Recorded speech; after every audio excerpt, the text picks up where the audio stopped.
सबका साथ सबका विकासची घोषणा देत नरेंद्र मोदी यांनी सत्ता काबीज केली आणि जवळजवळ 40च्या वर योजना जाहीर केल्या आहेत.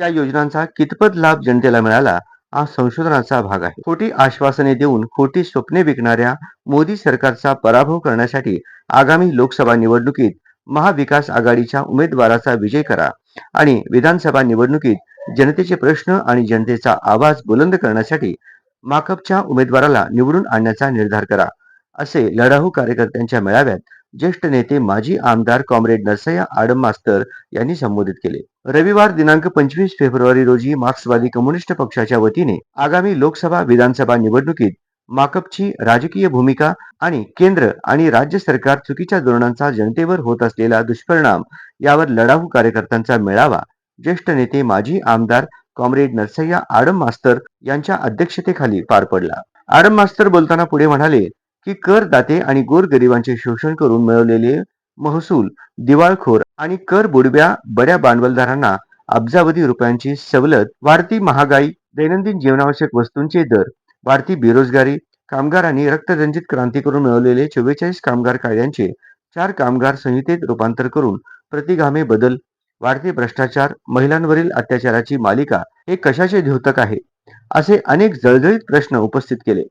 रामकृष्ण बेत यांना रात्री 12 वाजता घेराव करायचा निर्णय घेतला. प्रचंड पोलीस बंदोबस्त, चारी बाजूला पोलीस बंदोबस्त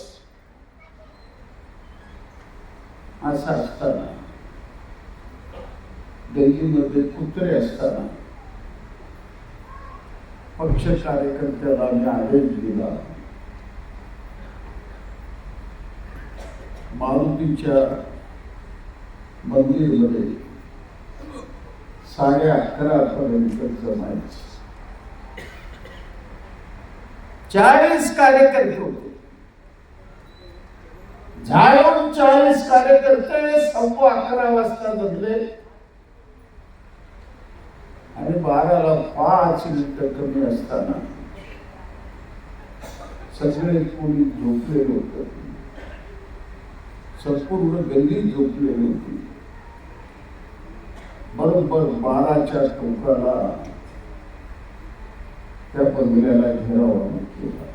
शेतकऱ्यांच्या शेतीमालाला हमी भाव मिळावे म्हणून डॉक्टर स्वामीनाथन आयोग आणि असंघटित कामगारांना किमान 10 पेन्शन मिळाली म्हणून कोशियारी आयोगाच्या शिफारसी लागू करा, यासाठी अविरतपणे सभागृहात लोकप्रतिनिधी आणि सभागृहाबाहेर जनतेचा लढा सुरू आहे. याकडे सरकार हेतू पुरस्सर कानाडोळा करत असल्याचा आरोप केला.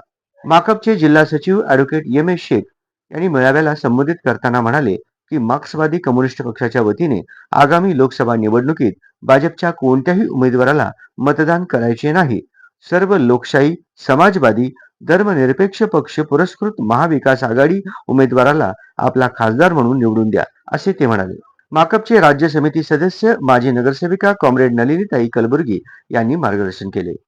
यावेळी मंचावर कॉम्रेड सिद्धप्पा कलशेट्टी, माजी नगरसेविका कामिनीताई आडम, युसुफ मेजर, व्यंकटेश कोंगारी, शेवंता देशमुख, कुरमय्या म्हेत्रे, रंगप्पा मरेड्डी, मोहम्मद अनिफ सातखेड, शंकर म्हेत्रे, ॲडव्होकेट अनिल वासम, श्रीनिवास म्हेत्रे आदींची उपस्थिती होती.